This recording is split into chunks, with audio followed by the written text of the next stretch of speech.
ناظرین، دنیا اس وقت صرف ایک جنگ نہیں دیکھ رہی بلکہ ایک ایسے عالمی کھیل کو دیکھ رہی ہے جہاں ہر طاقت اپنے مفادات، اپنے خوف اور اپنے مستقبل کی جنگ لڑ رہی ہے۔ مشرق وسطیٰ میں ایران، اسرائیل اور امریکہ کے درمیان جاری کشیدگی اب صرف میزائلوں یا ڈرونز حملوں تک محدود نہیں رہی، بلکہ اس نے عالمی سیاست، معیشت، توانائی اور خفیہ اتحادوں کو بھی ہلا کر رکھ دی ہے۔ اور اسی لیے اب سوال یہی نہیں رہا کہ جنگ ہوگی یا نہیں ہوگی، بلکہ سوال یہ ہے کہ جنگ کتنی بڑی ہوگی اور دنیا کو کہاں لے جائے گی۔ پاکستان اور ایران کے تعلقات پر اس وقت واشنگٹن اور تل ابیب کی نظریں جمی ہوئی ہیں۔ سرکاری سطح پر پاکستان بار بار یہی کہہ رہا ہے کہ وہ امن چاہتا ہے اور کسی بھی فوجی بلاک کا حصہ نہیں بنے گا، لیکن دوسری طرف سفارتی اور جغرافیائی حقیقت یہ ہے کہ پاکستان ایران کو مکمل تنہا چھوڑنے کی پوزیشن میں ہی نہیں ہے۔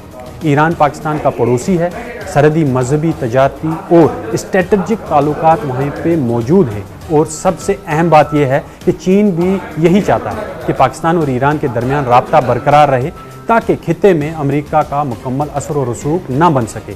یہی وجہ ہے کہ پاکستان ایک طرف گلف ممالک کے ساتھ تعلقات برقرار رکھے ہوئے ہے تو دوسری طرف ایران کے خلاف کھلی محاذ آرائی سے بھی بچ رہا ہے۔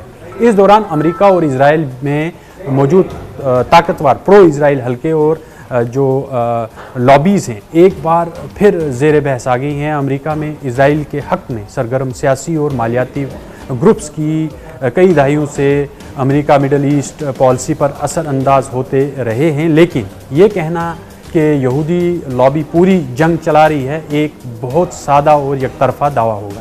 حقیقت یہ ہے کہ امریکہ کی پالیسی میں کئی عناصر شامل ہوتے ہیں: اسٹریٹجک مفادات، تیل کی سپلائی، فوجی اڈے، چین اور روس کا اثر اور اسرائیل کی سیکیورٹی۔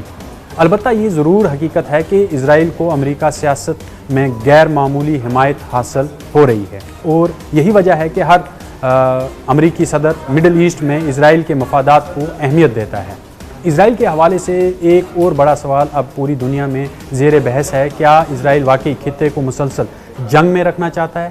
اسرائیلی قیادت کا موقف ہے کہ وہ اپنے سروائیول کی جنگ لڑ رہا ہے، کیونکہ اس کے مطابق ایران اور اس کے اتحادی گروپس اسرائیل کے وجود کے لیے خطرہ بن چکے ہیں۔ دوسری طرف مڈل ایسٹ کے ناقدین کا کہنا ہے کہ اسرائیل خطے میں اپنے جیو پولیٹیکل انفلوئنس کو بڑھانا چاہتا ہے، اور یہی وجہ ہے کہ لبنان، شام، غزہ اور اب ایران تک کشیدگی پھیلتی جا رہی ہے۔ گریٹر اسرائیل جیسے نظریات اکثر سوشل میڈیا اور سیاسی مباحث میں سامنے آتے رہے ہیں، لیکن اس حوالے سے مختلف دعوے اور نظریات موجود ہیں جنہیں حقیقت اور سیاسی بیانیے میں الگ کرنا ضروری ہے۔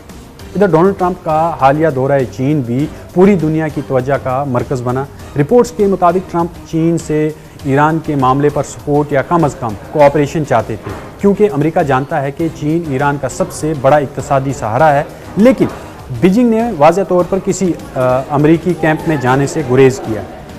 رائٹرز اور دیگر جو عالمی رپورٹس ہیں ان کے مطابق ٹرمپ اور شی جن پنگ کی ملاقات میں ایران، تائیوان اور عالمی تجارت پر بات تو ہوئی، لیکن کوئی بڑا بریک تھرو سامنے نہیں آیا ہے۔ یہی وجہ ہے کہ امریکہ جو دورہ چین کو بہت مبصرین symbolic success but strategic failure قرار دے رہے ہیں، کیونکہ امریکہ چاہتا ہے کہ چین ایران پر دباؤ ڈالے، مگر چین نے اپنی پرانی پالیسی دہرائی کہ مسائل کا حل مذاکرات سے ہونا چاہیے، جنگ سے نہیں۔ اور اب سب سے اہم بات، دنیا میں اس وقت صرف جنگ نہیں چل رہی بلکہ ذہنی تیاری بھی جاری ہے۔ میڈیا، سوشل میڈیا، سیاسی بیانات، فوجی مشقیں، sanctions, oil crisis, cyber warfare, یہ سب مل کر عوام کو ایک ایسے دور کے لیے سائیکولوجیکلی پریپیئر کر رہے ہیں جہاں لمبی جیو پولیٹیکل انسٹیبلٹی معمول بن سکتی ہے۔ امریکہ کہتا ہے کہ وہ جنگ نہیں چاہتا، مگر کیریئر گلف میں موجود ہیں۔ ایران کہتا ہے کہ وہ دفاع کر رہا ہے مگر ہرمز بند کرنے کی دھمکیاں دے رہا ہے۔ اسرائیل کہتا ہے کہ وہ بقا کی جنگ لڑ رہا ہے، مگر خطے بھر میں سٹرائکس جاری ہیں۔ چین اور روس کھلے طور پر جنگ میں شامل نہیں ہیں، لیکن دونوں اپنے مفادات کا دائرہ بڑھا رہے ہیں۔